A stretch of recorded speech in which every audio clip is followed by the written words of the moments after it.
আমি মোহাম্মদ জয়নাল আবদিন ৬ নম্বর ব্লকের সভাপতি।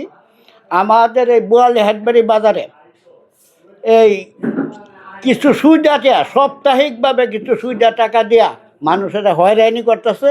এতে আমার ধারণা এই সুবিধাটা চাপে আত্মহত্যা করবে।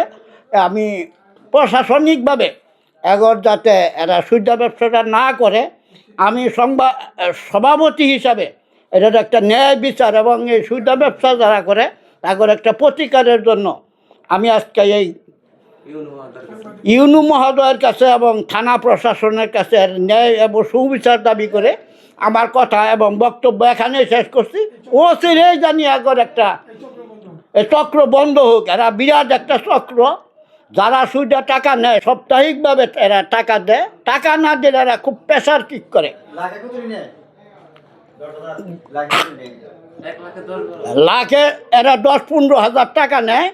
এই ব্যাপারে খুব চাপ দেয়, চেক নেয় এবং চেক ব্যাংকের থেকে ব্লাইন্ড চেক করিয়া এটা যে তারা মামলা করবো এই হুমকি দামকি দেয়।